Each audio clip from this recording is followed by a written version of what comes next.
ఇయర్‌కి ఇదే last day. అంటే ఇవాళ డిసెంబర్ 31. ఇవాళ నేను కావాలని లేట్‌గా వెళ్ళలేదు గానీ, బస్ వల్ల లేట్ అయింది. ఇంక వెళ్ళగానే ఒక క్వెషన్ అయితే రాపిచ్చారు. చూడకుండా 1 పీరియడ్ అయితే అక్కడే కూర్చోవాలి. మా కాలేజ్ రూల్స్ భలే ఉన్నాయి కదా! నాతో పాటు వీళ్ళందరూ కూడా లేట్ కమర్సే.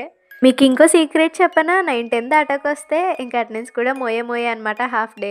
అయినా డిసెంబర్ 31 ఎప్పుడూలాగా అయిపోతే ఎలాగా? ఇలా అయితేనే డిసెంబర్ 31 అని బాగా గుర్తొస్తుంది. ఇంక మా ఫ్రెండ్స్ కోసమయితే జామ్ నేనే ప్రిపేర్ చేసి బ్రెడ్ మీద అప్లై చేసి తీసుకువెళ్ళాను. ఇక్కడ మా వాళ్ళని తినమంటే కేక్‌లా కట్ చేస్తామని ఏషాలేస్తున్నారు. ఇంక ఫైనల్‌గా కేక్ కూడా కట్ చేసాము. ఈ డిగ్రీలో ఈ 2025లో ఏదైనా మంచి జరిగిందంటే అది వీళ్ళతోనే. ఈ 3 ఇయర్స్ ఎలా గడిచిపోయినాయో కూడా తెలీదు. అంత కేరింగ్, అంత లవ్ చూపిచ్చారు. నేను చాలా ఫ్రెండ్‌షిప్సే చేశాను కానీ ఇంత వాల్యుబుల్ ఫ్రెండ్‌షిప్ అయితే ఎవరితోనూ చేయలేదు. వీళ్ళతో ఉన్నప్పుడు సాడ్ మూమెంట్స్ కంటే హ్యాపీ మూమెంట్సే ఎక్కువ. ఎందుకంటే వీళ్ళ ఫేసెస్ చూస్తేనే నవ్వొచ్చేస్తది. అలా ఉంటాయన్నమాట మా వాళ్ళ ఫేసులు. ఇంతకీ మీకు కూడా ఇలాంటి ఫ్రెండ్స్ ఉన్నారా? అయితే కామెంట్ చేసి చెప్పేయండి. ఇంక ఈవినింగ్ అయిపోయిందని ఇంటికైతే వెళ్ళిపోతున్నాను. సో, దారిలో అయితే పానీపూరి కనిపించింది. ఏదో ఇన్‌కంప్లీట్‌గా ఉందనుకున్న పానీపూరి తినంగానే అన్నీ కంప్లీట్ అయిపోయినట్టు అనిపించింది. ఈ 2025లో ఎవరిని ట్రస్ట్ చేయకూడదని నేను నేర్చుకున్నా. మరి మీరేం నేర్చుకున్నారో కింద కామెంట్ చేసేయండి.